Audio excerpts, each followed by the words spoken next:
He signed the divorce papers laughing. Not a bitter laugh. Not a nervous laugh. The easy, satisfied laugh of a man who believes he is closing a chapter on his own terms. Garrett Tesgate sat across the kitchen table from his wife of 9 years, slid a manila folder toward her with 2 fingers, and smiled the way people smile when they've already moved on in their minds, and the paperwork is just a formality. His phone buzzed on the table. He glanced at it, still smiling, and Olamide knew without looking whose name was on that screen. His mother Sandra had been in the house earlier that morning, drifting through the rooms with the quiet satisfaction of a woman watching a correction be made. The folder sat between them on the marble countertop, and the kitchen was so still that Olamide could hear the air conditioning cycling on, a small mechanical sound in a very large silence. What Garrett did not know, what no one in that house knew, what not a single person in Garrett Tesgate's professional world had any reason to suspect, was that the woman sitting across that table from him, thinner than she should have been, quieter than she had ever wanted to be, had been quietly identified the previous October by a Forbes research team as the wealthiest black woman in the United States. $2.31 billion, held in a private trust her father had spent 40 years building, and that bore not one letter of her husband's name. He signed the divorce papers laughing. He did not know what he was letting go. This isn't just a story about a man who underestimated his wife. It's about what happens when a woman who was taught to build in silence finally decides to let the foundation speak. If this story needs to be told, hit like and subscribe. This channel is for every woman who was ever made to feel small in a space she built. Drop a comment and tell us where in the world you're watching from. Now, to understand what Garrett Tesgate threw away that Sunday afternoon, we have to go back to where Olamide's real story begins. Not in that kitchen. Not in the 9 years of marriage that preceded it. Further back than that, to a man who arrived in Houston in the summer of 1974 with an engineering scholarship, a single leather suitcase, and a discipline so complete it looked, to people who didn't know him, like modesty. Chief Emeka Bankole was not a modest man. He was a strategic one. And the difference, his daughter would spend her whole life learning, was everything. The kitchen was still when Olamide finally moved. She sat for a long moment after Garrett's footsteps disappeared down the hall, after the front door opened and closed with the particular softness of a man who no longer felt the need to announce his exits. The air conditioning cycled on somewhere in the house, and she heard it, that small mechanical sound, the way you hear things only in very large silences. She looked at the manila folder on the marble countertop. She looked at his signature on the visible edge of the page, Garrett T. Tesgate, in the broad, unhurried cursive of a man who had signed his name on important things so many times that the act had become effortless. She picked up the folder. She carried it to her home office at the end of the hall. She set it on the desk, and then she sat down. And then she did something that might have looked, to anyone watching, like nothing at all. She did not cry. She did not put her head in her hands. Her breath came in and went out at its regular pace, and her hands rested open on the desk, and she simply sat with what had just happened, the way her father had taught her to sit with difficult things, fully, without flinching, until you could see the shape of them clearly. What the audience already knows, and what Garrett Tesgate has never known, is that the woman sitting in that office is not who he believes her to be. Or rather, she is exactly who she has always been. He simply never looked. The Bankole Family Trust was established in 1987 by Chief Emeka Bankole, structured under Texas property law, attorney-managed, and held entirely in Olamide Adizi Bankole's name, her maiden name, the name that appears on no document in Garrett's world, the name he stopped hearing at their wedding in 2014 and never thought to look for after. The trust encompasses energy sector royalty agreements, tied to 3 producing fields in the Permian Basin, commercial real estate holdings across Texas, Georgia, Tennessee, Louisiana, Colorado, Ohio, and Nevada, and a 23% founding equity stake in Crescent Meridian Partners, a Houston-based pipeline infrastructure company that went public on the New York Stock Exchange in October 2019 at an opening valuation of $8.1 billion. In October of the following year, a Forbes research team tracking unusual royalty income concentrations in the Gulf Coast energy sector ran the numbers and arrived at a figure they found difficult to believe. They contacted Chin-Wee Ease, attorney of record for the Bankole Family Trust, to request confirmation for a planned profile. Chin-Wee sent a single-paragraph confidentiality response and a cease and further inquiry notice the same afternoon. The profile was shelved. The analysis was sealed. The figure, $2.31 billion, remained exactly where Olamide and her father had always kept their most important things: below the surface, out of sight, in the foundation. Garrett Tesgate tracked the Forbes lists the way other men track their own reflections.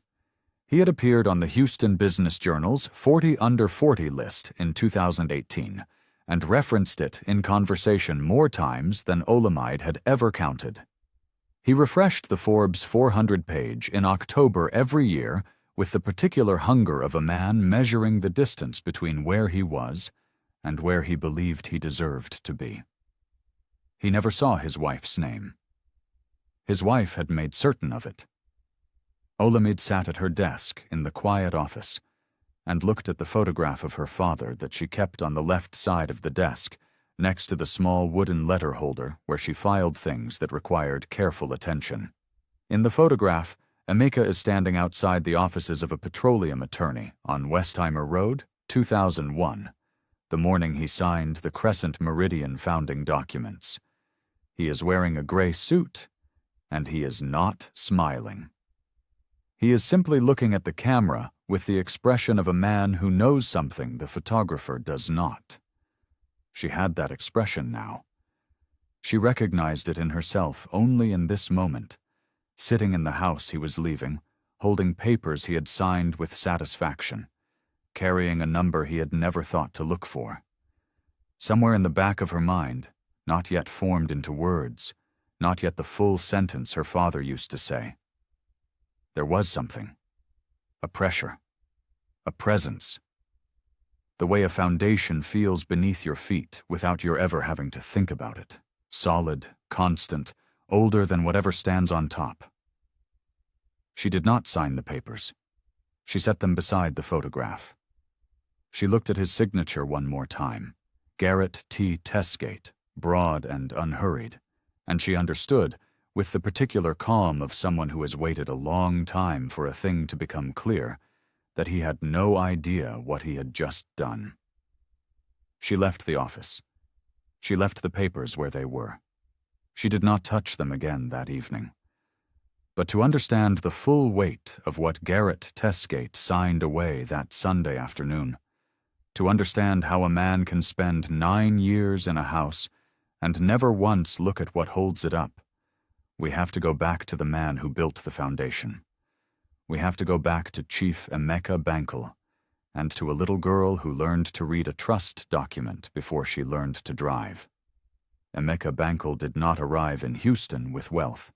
He arrived with precision.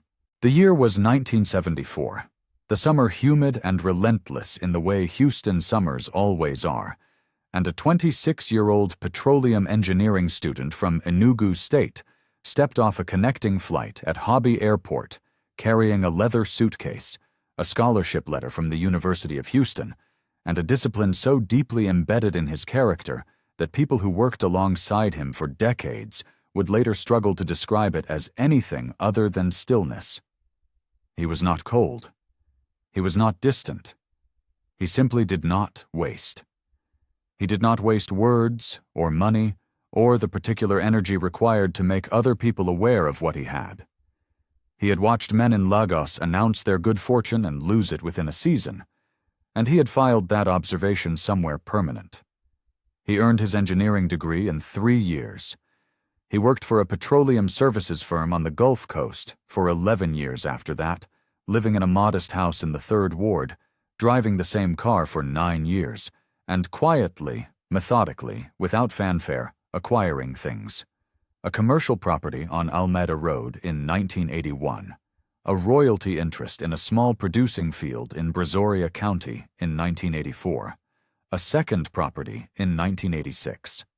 The Bancole Family Trust was established in February of 1987 by an estate attorney named Harold Osei, who had immigrated from Accra 15 years earlier and who understood, without being told, exactly the kind of structure his client required.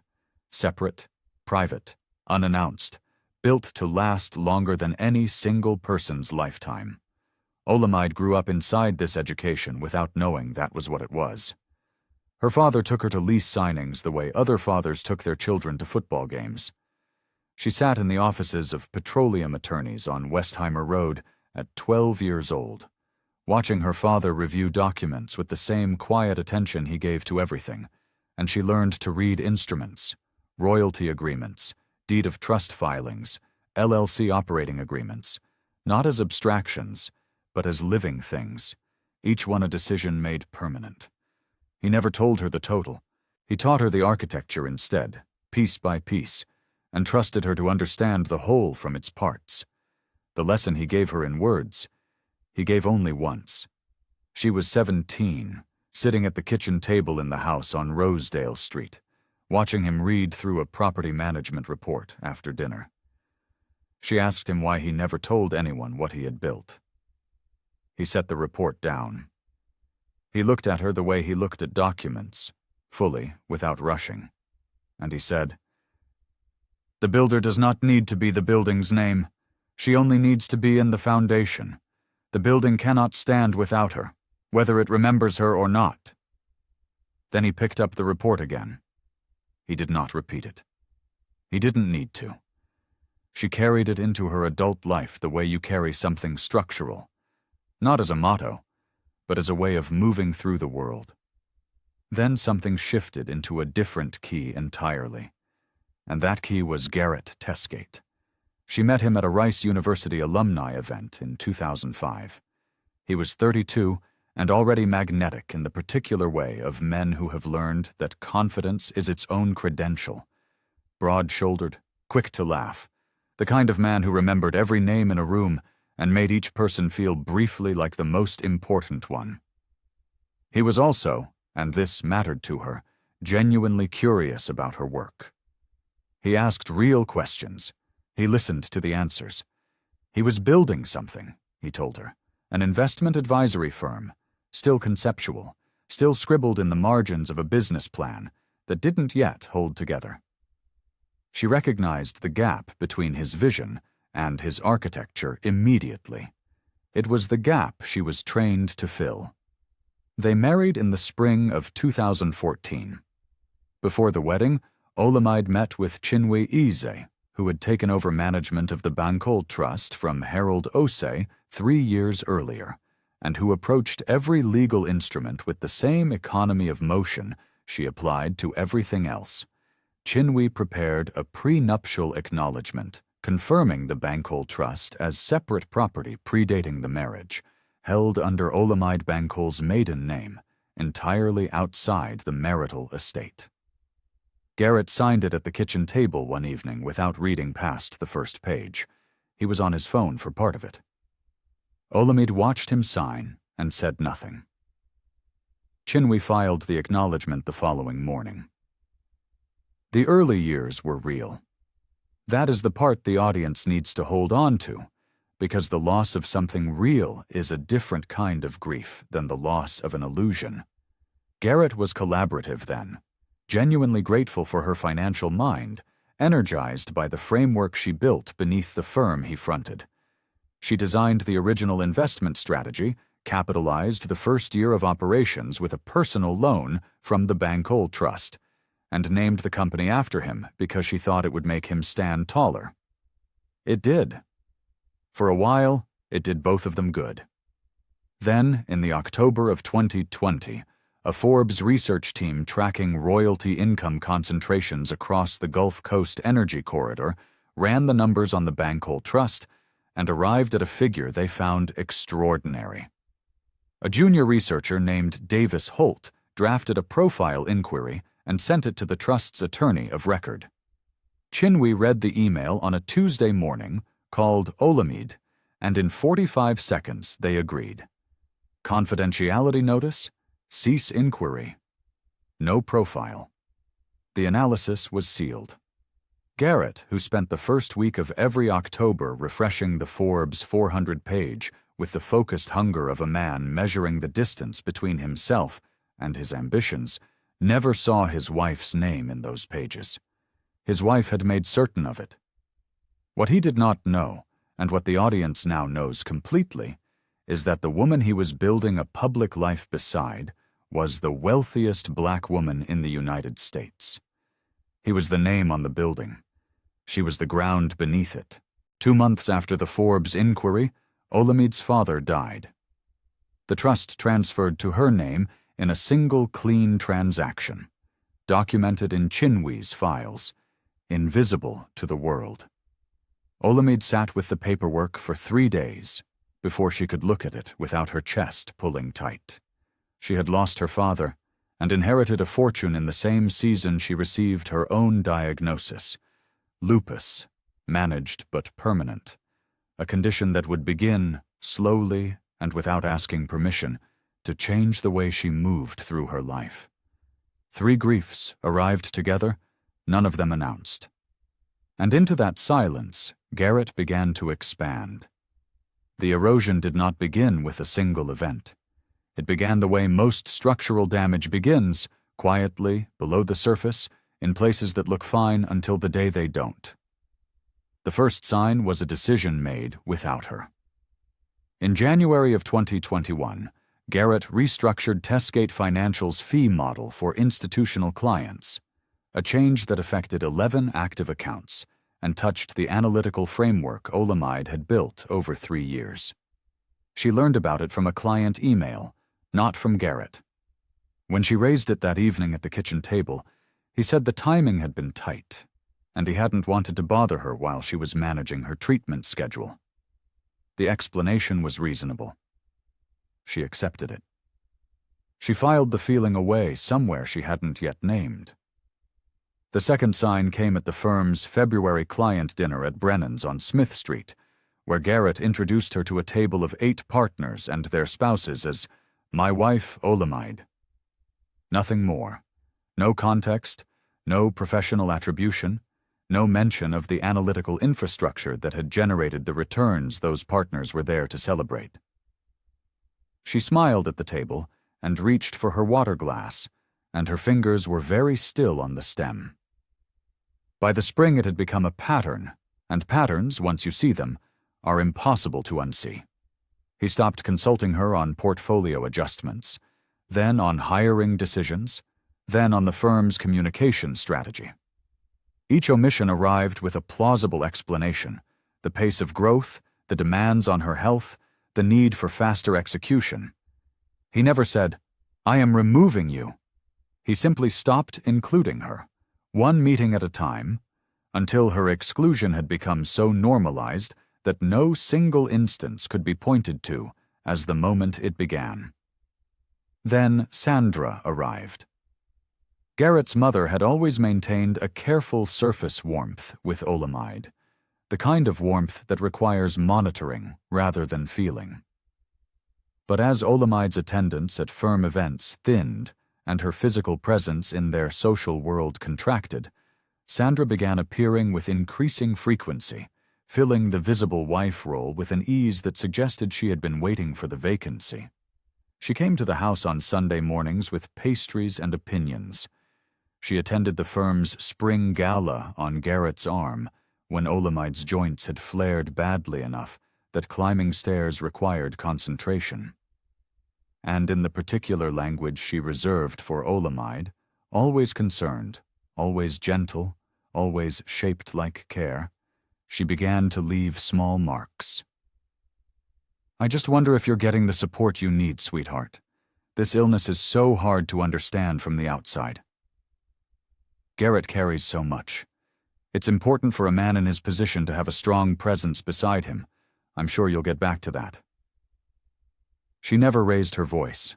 She never needed to. The Houston Business Journal profile ran in September of 2021.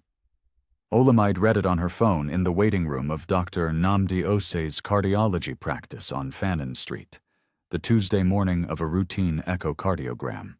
The profile was titled, "The Architect of Testgate Financial's Quiet Rise," and it contained 14 paragraphs about Garrett's vision, his relationship instincts, his decade-long journey building the firm from a concept into a $400 million advisory operation. There was one sentence about his personal life.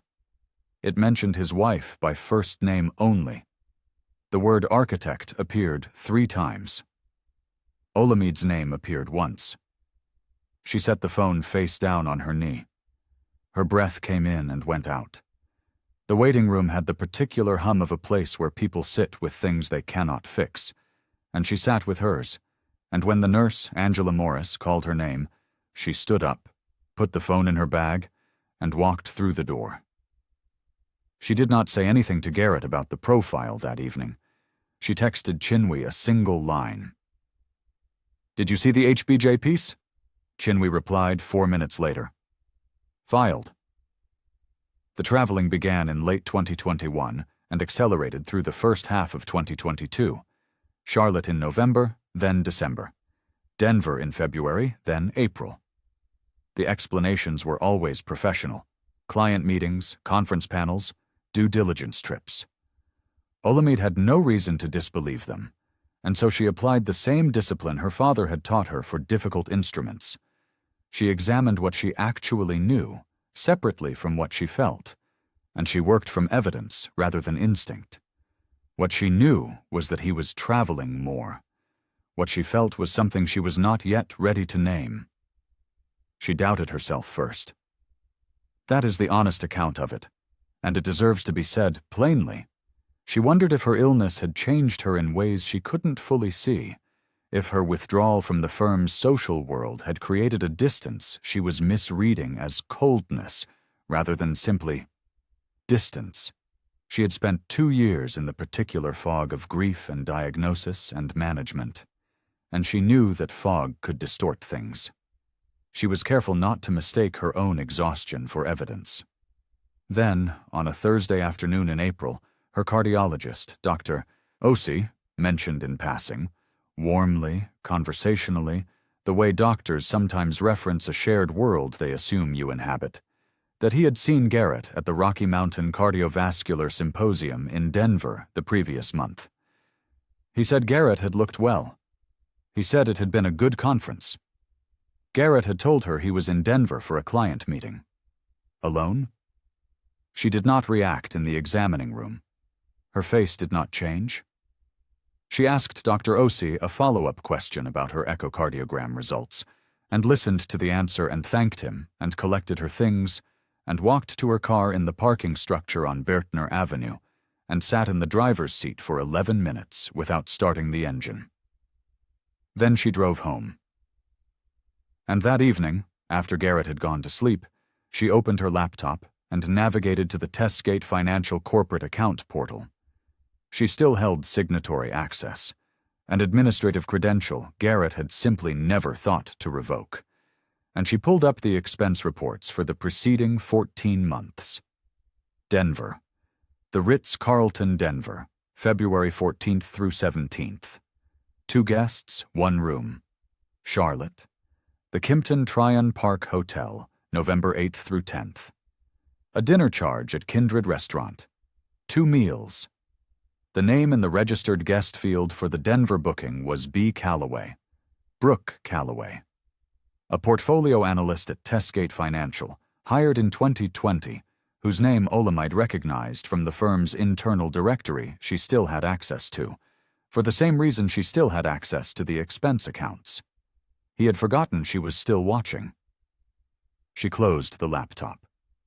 She sat with what she now knew, fully, without flinching, until she could see the shape of it clearly. Then she picked up her phone and called Chinwe A's. "I need you to start building a file," she said. Chinwe did not ask questions. "I'll start tonight," she said, and hung up. Chinwe built the file, and while she did, Garrett dismantled everything else. The first notice came in October of 2022, delivered not by Garrett but by a system.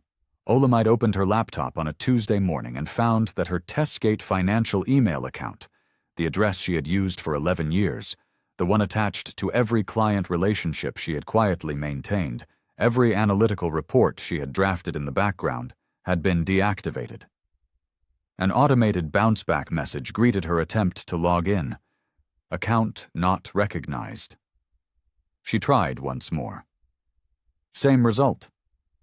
She called the firm's IT administrator, a young man named Kevin Tran, who answered on the second ring and then went very quiet when she gave her name, the particular quiet of someone who has been told something in advance and is now hoping the conversation will end quickly. He said there had been a restructuring of authorized accounts. He said he didn't have the details in front of him. He said he would look into it. He did not call back. She tried her building access card the following Monday. The turnstile reader at the Testgate Financial Lobby on Post Oak Boulevard flashed red. The security attendant, a man she had greeted by name for 6 years, looked at his screen and then looked at a point just past her shoulder and said her access level had been modified and she would need to contact human resources. She thanked him. She walked back to her car. Her jaw was set and her hands were in her coat pockets, and no one in that lobby saw what the morning had cost her. The irony, which the audience already holds, and Garrett did not. On every document in the Bankole Family Trust, on the Crescent Meridian Partners Equity Certificate, on the original Articles of Incorporation filed with the Texas Secretary of State, she was not Olamide Testgate. She was Olamide Bankole. The name he was erasing from his company had never been the name that mattered. He was locking her out of a building she had already outgrown. Then the bank card failed. She was standing at the pharmacy counter at the Walgreens on Kirby Drive on a Wednesday afternoon in November, picking up her hydroxychloroquine prescription, the medication she took twice daily to manage the lupus inflammation that had been flaring badly since September. The pharmacist, a woman named Rosa Delgado, ran the joint household card and looked up at the screen with the careful neutrality of someone who has delivered this kind of news before. Declined. Olamide opened her wallet without expression, found her personal account card, the one attached to a separate checking account she had maintained quietly for years, a habit her father had drilled into her long before it became necessary, and paid for the medication without a word. $84. She put the bag in her purse and drove home. That evening she called Chinwe. Chinwe confirmed what the card had already said. Garrett had transferred the primary household funds to a sole signatory account in his name. The joint account had been reduced to a nominal balance of $200. Chinwe's voice was even. "The file is close," she said. "The shareholder error is documented. I'm waiting on the second independent legal opinion. 2 more weeks." 2 more weeks, Olamide repeated. 2 more weeks, Chinwe said. "Don't move yet." Sandra arrived at the house that same week and kept arriving. She came with the particular energy of a woman who believes the situation has finally resolved in the direction she always preferred, bearing food that Olamide didn't ask for and opinions that arrived wrapped in maternal concern. She sat in the kitchen and talked about stress and stability and how important it was for Garrett, given his position, to have a calm home environment. She used the word delicate when referring to Olamide's health. The way people use words they know will land as diminishments while maintaining the form of care. "You've always been so private about everything, sweetheart," she said one afternoon, touching the counter lightly with one manicured finger. Some people mistake that for strength, but Garrett needs someone who can really be present.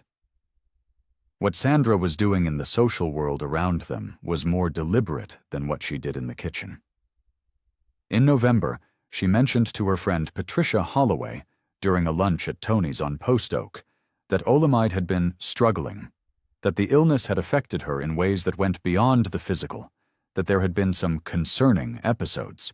Patricia Holloway had a wide social circle and a generous relationship with the telephone. Within 3 weeks, the version of Olamide that existed in their social network had shifted. Not sick, but unstable. Not grieving, but deteriorating. It was a precise and efficient piece of social work, and Sandra executed it without raising her voice once. Meanwhile, Brooke Calloway had begun appearing at Testgate financial events with a new kind of visibility. She stood at the right position in photographs. She spoke in client meetings with the settled authority of someone who understood her role to be permanent.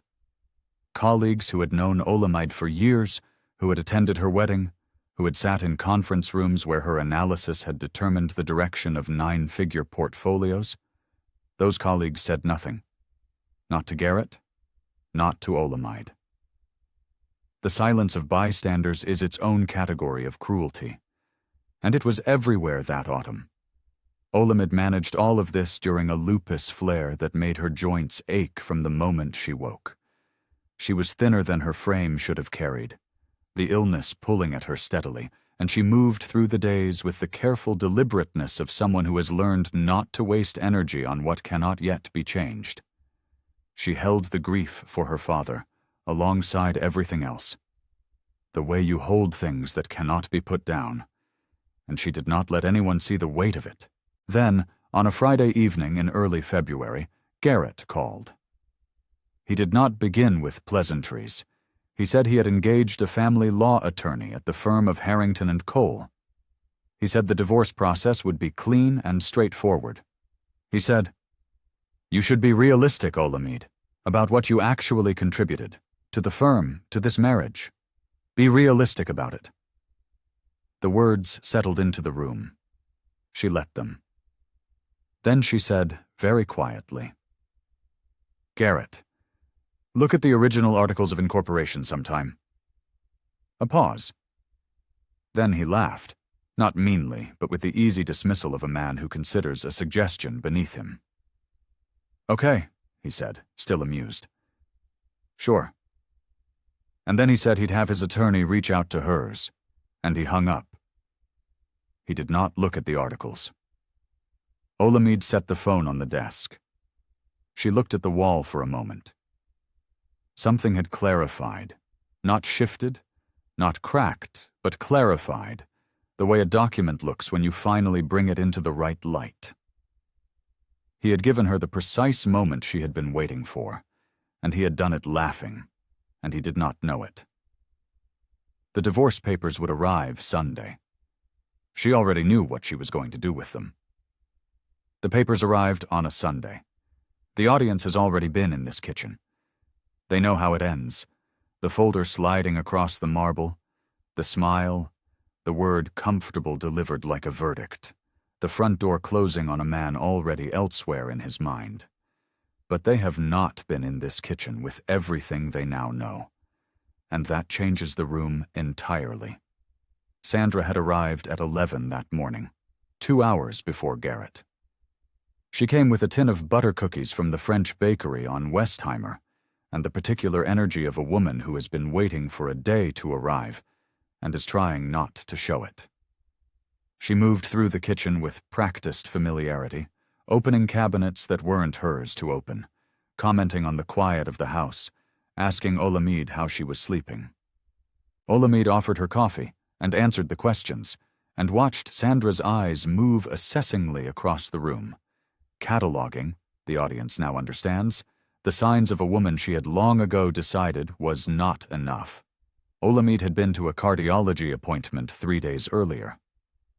Dr. Osei had adjusted her hydroxychloroquine dosage after reviewing her most recent inflammation markers. She had driven home alone, parked in the garage, and sat for a moment before going inside. The lupus had been pulling at her steadily through the winter, at her joints, at her stamina, at the easy grace with which she had once moved through a room.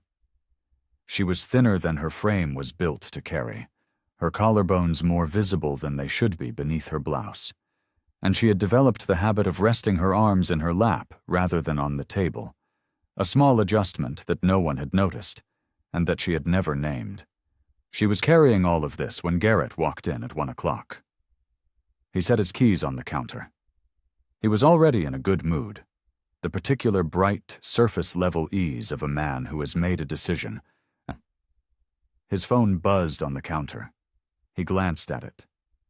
The small smile that crossed his face lasted less than a second, but Olamide saw it, and the audience sees it now with the full knowledge of what it means. Brooke Calloway, touching her own collarbone somewhere across the city, already calculating the timeline. Garrett set the phone face down, which is what men do when they are trying to appear present. Sandra stood in the doorway between the kitchen and the hall. She did not speak. She did not need to.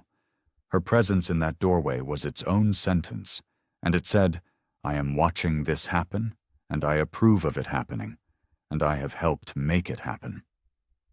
She held her coffee cup with both hands, and her face was arranged into an expression of careful neutrality that was the closest she ever came to revealing satisfaction.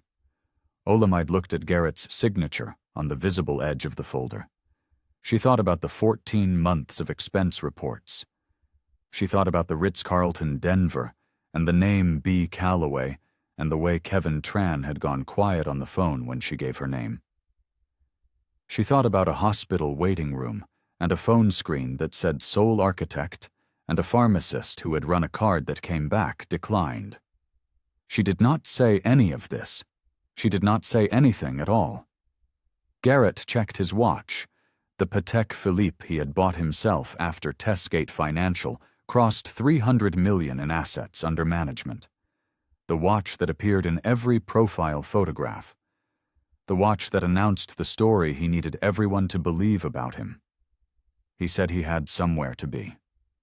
He picked up his phone, and he walked out of the kitchen, and the front door opened and closed with the soft, untroubled finality of a man who has already moved on. Sandra set her coffee cup on the counter. She looked at Olamide with the expression she reserved for moments she was choosing to call kindness. "It really is for the best," she said. "For both of you." Then she gathered her coat from the chair by the door, and she was gone. The kitchen was very still. Olamide sat at the table for a long moment. She did not perform grief for an empty room. Her hands rested open on the table, and she breathed in and breathed out, and she looked at the folder with her husband's signature on the edge of it, and something in her chest was not cracking. It had cracked a long time ago. What she felt now was different from that. Quieter, more absolute. She picked up the folder. She took it to her home office and set it on the desk beside her father's photograph, the one from outside the Petroleum Attorney's office on Westheimer, 2001, his face already knowing something the photographer did not. She looked at his face for a moment. One word surfaced from somewhere she couldn't precisely locate. Not a sentence, just a word. Foundation. She sat down. She opened her laptop. She navigated to the Bankole Family Trust Secure portal and pulled up the summary document she knew by heart. Beneficial owner, Olamide Adez Bankole. Estimated net value. The number. She looked at the number. She looked at Garrett's signature. She looked at the number again. $2.31 billion. One signature in broad, unhurried cursive. She held both of these things in her mind simultaneously, the way her father had taught her to hold complicated instruments, without rushing, without flinching, until the shape of them was perfectly clear. She closed the laptop. She picked up her phone. She dialed. Chinwe answered on the second ring. "He signed," Olamide said. A brief pause. Not surprise. Chinwe did not deal in surprise. Just the pause of a woman shifting from one mode of readiness to another. Smiling or laughing? Smiling. Close enough. Then we file Monday. Another pause, shorter. The file is complete. Both independent legal opinions came back Friday. The shareholder error is documented and unambiguous. Trust records, Forbes analysis, expense account exports, everything is in the box. Her voice was the same temperature it always was. Room temperature, precise, with no unnecessary warmth and no unnecessary cold. Is there anything you want to add to the Schedule A? Olamide looked at the folder on her desk. She looked at her father's photograph. Then she said the thing she had been holding for 2 years, the sentence she had turned over privately so many times that its edges had become smooth. The Forbes number, she said. I want it in the disclosure, all of it. The full trust valuation, the Crescent Meridian stake, the royalty schedules, everything. Chinwe was quiet for a moment. Not hesitation. Chinwe did not hesitate. It was the pause of a woman who has spent 20 years in law offices and knows exactly what a number like that does to a room when it lands on a table. Olamide, she said, that is going to be a very long document. Good, Olamide said. She heard something in the silence that followed. Not quite warmth, but something adjacent to it. Something Chinwe allowed herself once, and then collected back quickly. Monday morning, Chinwe said. I'll schedule Harrington and Cole for Friday. Then she said, get some sleep, which was the closest she ever came to tenderness, and hung up. The house was very quiet after that. Olamide set the phone on the desk and sat with the quiet for a moment, listening to it. Not the quiet of emptiness. She had lived in that quiet for months and knew its texture well. This was different. This was the quiet of a thing decided. She had not realized until this moment how much energy she had been spending on the weight of not yet. The weight of waiting for the right time, of holding everything assembled and braced and ready, of watching Garrett move through their shared world with the ease of a man who believed his foundation was solid. That weight was gone now. What remained in its place was something she did not have a word for immediately. She thought about it for a moment. Then she understood. It was her own name, just her name, in her own mind, without qualifier or apology. Olamide Adaeze Bankole. She got up from the desk and walked down the hall to the small room at the back of the house where she kept her father's things. It was not a shrine. She was not that kind of woman, and he had not been that kind of man. It was simply a room where the objects of his life lived, organized with the same quiet precision he had applied to everything. His engineering reference books on the low shelf, his leather portfolio on the chair, the framed certificate from his first royalty agreement dated June 1983, and on the desk in the corner, the spiral notebook. She had not opened it in almost a year. She picked it up and brought it back to the office and sat down with it. The cover was dark green, faded at the spine from years of handling, the kind of notebook sold in bulk at office supply stores that nobody uses for anything important, which is why her father had always used them for everything that was. She opened it to the first page. Her own handwriting, from 2008. The company name at the top, Tesgate Financial Advisory Group. Beneath it, in pencil, her father's handwriting, cramped and precise in the margins where she had written his words as he spoke them, were the notes from the morning she had sat at his kitchen table and read him her business plan. She could see, in the margin beside her revenue projections, a single word he had written. Solid. She could see, beside her proposed equity structure, a small check mark. And at the very bottom of the first page, where she had written the company name again as a header for the next section, he had written 4 words in the margin that she had not consciously remembered until this moment. Whose name? Yours first. She held the notebook in her lap, and the room was softened into something quieter than it had been. She had thought, all those years ago, that her father's lesson was about humility, about not needing credit, about the grace of building without requiring recognition. She had carried it that way, as a philosophy of self-erasure, of finding meaning in the invisible work. But sitting in the home office on a Sunday evening in March, with the divorce papers on her desk, and Chinwee's filing queued for Monday morning, she understood for the first time that he had not been teaching her to disappear. He had been teaching her to remain. The builder does not need to be the building's name, not because the builder is lesser, but because the builder is permanent. The name can be changed. The name can be given away. The foundation cannot. She had been in the foundation the entire time. She had just needed him to leave before she could feel it. She closed the notebook. She set it beside the folder on the desk. A memory surfaced. Her father's face outside the petroleum attorney's office on Westheimer. That photograph, his expression already knowing. She had never understood until now that the thing he knew was this. Monday morning arrived with the particular efficiency that Chinwee brought to everything she touched. The disclosure package was assembled and filed with the Fulton County Court at 9:14 a.m.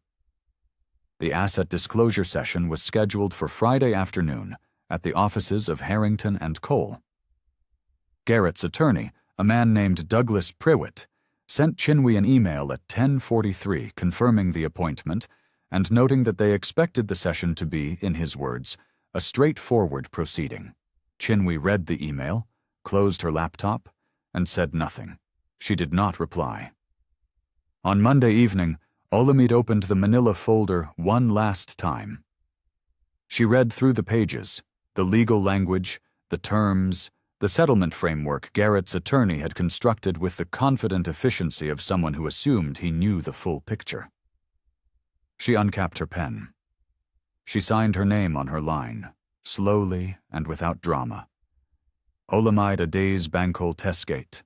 All four names, the way her father had always insisted she sign important documents. She sealed the envelope. She set it beside the spiral notebook. She turned off the desk lamp. Friday was 4 days away. Garrett did not know what was in Chinwee's banker's box. He would spend those 4 days planning a future that was built on numbers he had never bothered to read. The foundation, as always, had been there the entire time. The offices of Harrington and Cole occupied the 19th floor of a building on Louisiana Street, and on a Friday afternoon in March, they had the particular hush of a place where serious things are done quietly. The conference room assigned to the asset disclosure session was long and neutral. Pale walls, a mahogany table, 8 chairs, a credenza along one wall with a water pitcher nobody would touch. Garrett arrived at 2:45, 15 minutes early, which was his habit when he felt confident about an outcome. He came with his attorney, Douglas Priwitt, a trim man in his 50s, with the practiced ease of someone who had sat in rooms like this many times and found them unremarkable. They took seats on the far side of the table. Garrett set his phone face up beside his legal pad, typed a message, and smiled at the screen before setting it down. The message was to Brooke. He had told her he would be done by 4. Chinwee Ease arrived at 2:50. She came with her paralegal, a young woman named Adaora Mensah, who carried the banker's box and set it on the credenza without being asked, and then took her seat and opened her notepad, and said nothing further. Chinwee placed her own folder on the table, sat down, folded her hands, and looked at no one in particular. She had the quality, in rooms like this one, of being the most settled person present. Not aggressive, not performative, simply installed, the way a load-bearing wall is installed. She did not make small talk. She did not arrange her expression into anything welcoming. She waited. Olamide arrived at 2:58. She wore a blazer she had not worn to anything connected to Garrett in years, a deep burgundy wool, structured at the shoulders, the kind of garment that requires a certain quality of posture to wear correctly, and she wore it correctly. She was still thinner than her frame preferred. The lupus, a constant background presence in the way her body moved, measured, and deliberate. But the deliberateness read now not as fatigue, but as precision. She sat at Chinwee's right, placed her bag on the floor beside her chair, and looked at the water pitcher on the credenza for a moment. Then she looked at the wall. She did not look at Garrett. Sandra was not in the building.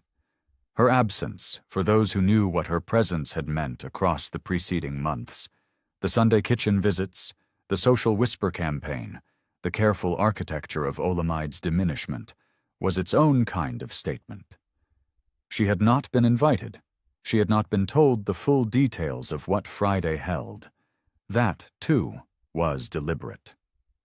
Douglas Prewitt opened the session with the practiced efficiency of a man conducting a routine.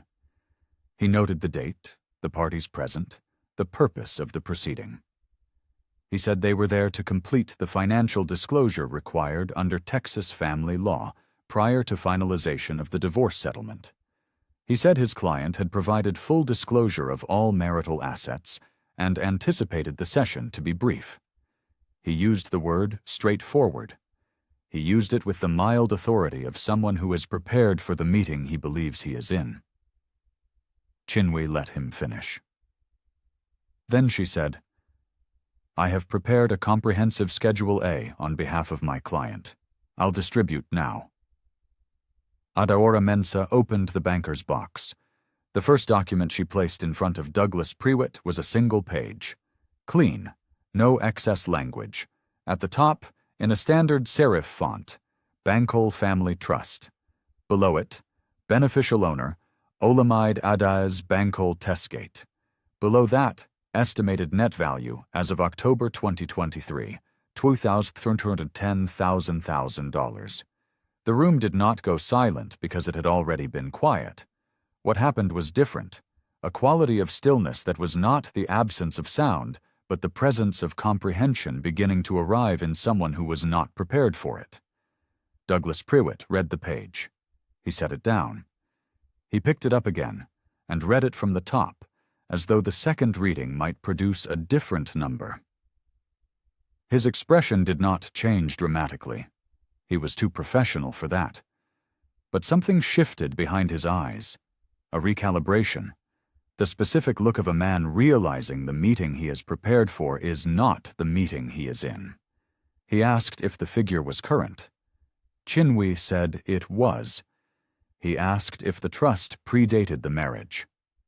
Chinwee said it had been established in 1987, that it was held entirely under her client's maiden name, that it had been structured as separate property prior to the marriage under Texas law, and that a prenuptial acknowledgement confirming its exclusion from the marital estate was on file bearing Garrett Tesgate's own signature.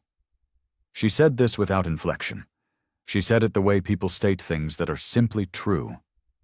Garrett had not moved. He was looking at the summary sheet that Adaora had placed in front of him, and he was very still in the way that was more frightening than any response he might have made out loud. The second document, the Crescent Meridian Partners Founding Equity Certificate, 23%. Olamide Adaz Bankole, printed in the beneficiary field. In the witness signature line, in the cramped and precise handwriting the audience has come to know, Chief Emeka Bankole, 2001. Douglas Prewitt looked at it for a long moment. He said nothing. The third document, the Forbes Wealth Analysis, dated October of the previous year. The cover page bore the Forbes Research Division header and a confidentiality notice. Garrett's name did not appear anywhere in it. His wife's maiden name appeared on the first line of the first paragraph. He had refreshed the Forbes lists every October for years. He had never seen her name. He understood now why. Then something in him moved, not toward clarity but toward resistance, which is what some people do when clarity is too large to absorb directly. He said the trust had been a family matter, that he had always understood it to be a nominal holding, that there must be a discrepancy in the valuation methodology. His voice was even. He was performing confidence the way men do when confidence has already left the room. Douglas Prewitt placed one hand flat on the table, a quiet, professional gesture that meant, "Stop talking." The fourth document landed. The original Articles of Incorporation for Tessgate Financial Advisory Group, filed with the Texas Secretary of State on March 14, 2009. Founding shareholders listed in order of equity position. First name, Olamide Adaiz Bankole, 51%. Second name, Garrett Thomas Tessgate, 49%. The fifth document, the 2014 Shareholder Restructuring Agreement with a red-tabbed flag on page 7, section 4, subsection 100. The drafting error, 3 lines of legal language that had failed to execute the intended transfer, identified and annotated by 2 independent corporate governance attorneys whose signed opinions constituted documents 6 and 7 in Adaora's methodical distribution. Douglas Prewitt read the flagged section. He read both legal opinions. He set them down with the careful movements of a man who is managing his own reaction in a professional setting and finding it requires more management than usual. Then he said, very quietly, to no one in particular, "She controls the firm." Chinwe said, "She always has." The room held that sentence for a moment. Garrett's phone lit up on the table, Brooks' name visible on the screen, a message preview beneath it. He did not look at it. He looked at Chinwe. He looked at Adaora. He looked at the documents arranged in front of him like a case being made, which is precisely what they were. Then he looked at Olamide for the first time since she had walked through the door.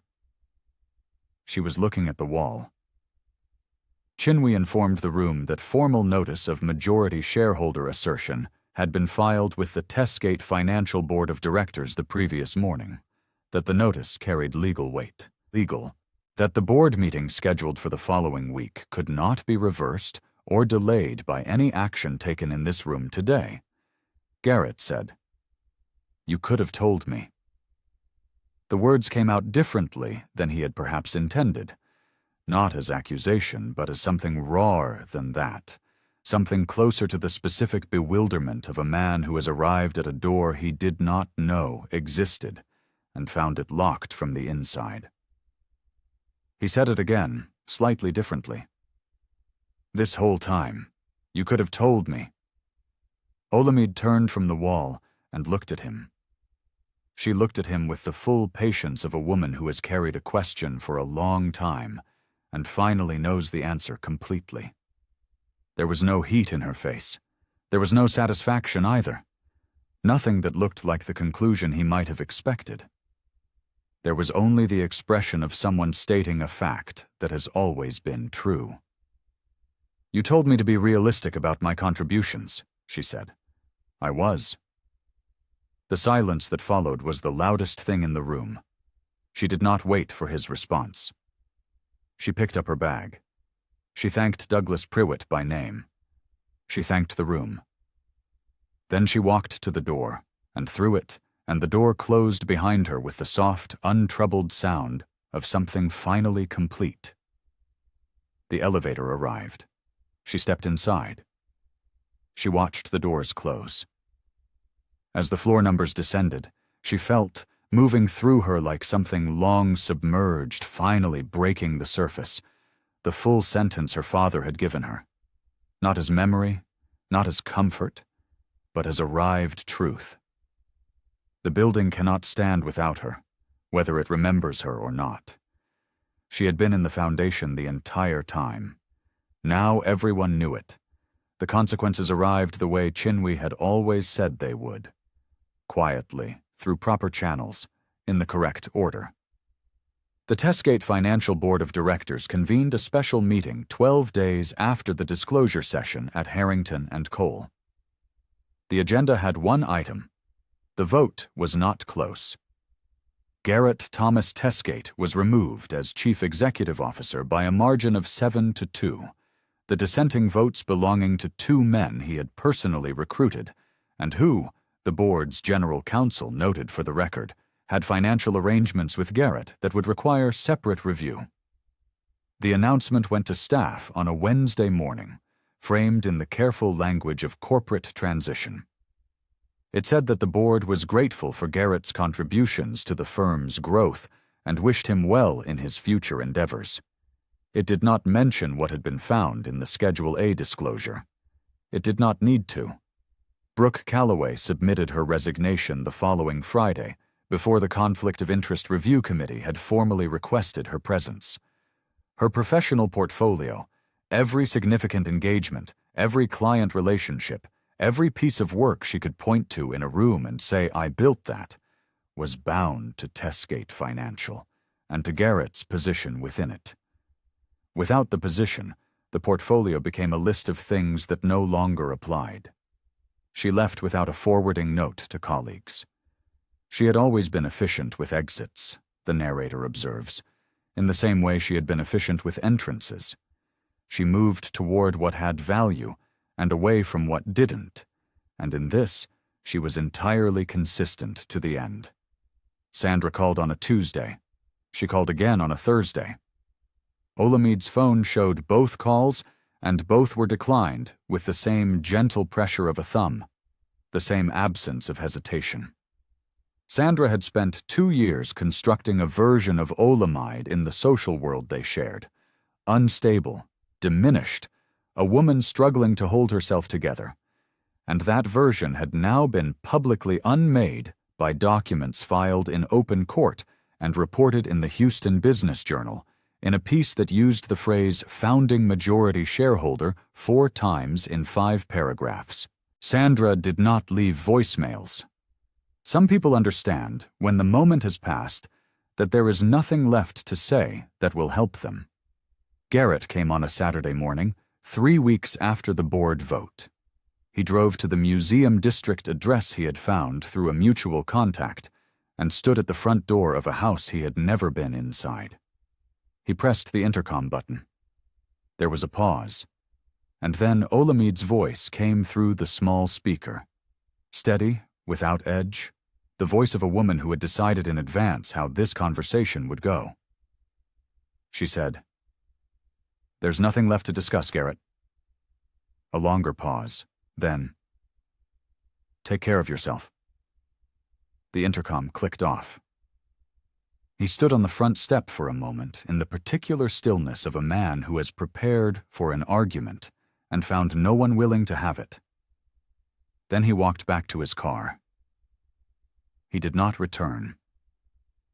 The scene softened into something entirely different after that. The house on Raffles Palm Lane in the museum district was a 1920s craftsman with high ceilings and south-facing windows that in the morning filled the study with a quality of light that felt, to Olamide, like something she had not been given in a long time and was only now understanding she had always deserved. The title on the deed read Olamide Adesi Bankul. Her name only. No qualifiers, no hyphenate. The name her father had given her, the name on the original Articles of Incorporation, the name on the Bankul Family Trust, the name that had always been the name that mattered. On a Saturday morning, 8 weeks after the settlement was finalized, she sat in the study with the spiral notebook in her lap. The room was quiet in the specific way of a house that contains only what you chose to bring into it. She opened the notebook to the first page.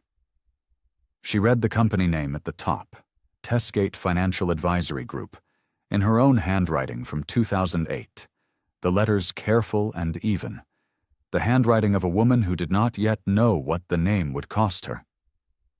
She read her father's penciled note in the margin. Whose name? Yours first. She sat with that for a while.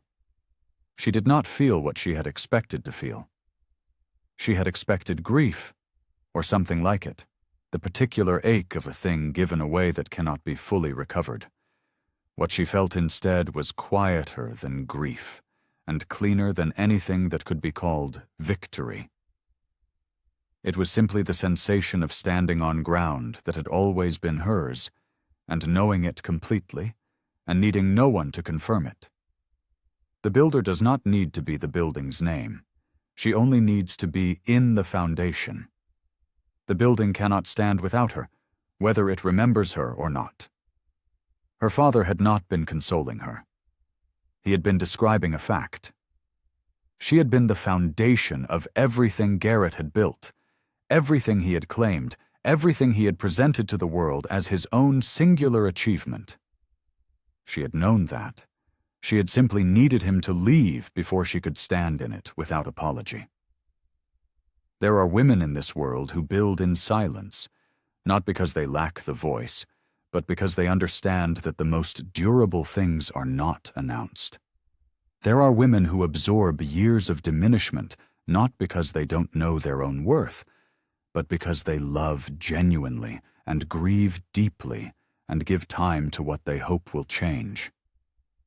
And there are women who, when the moment finally arrives, do not raise their voices or seek the room's attention.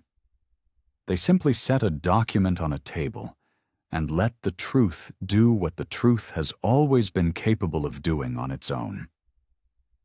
If this story moved something in you, if it reminded you of someone's quiet strength or your own, leave it in the comments below. We read everyone.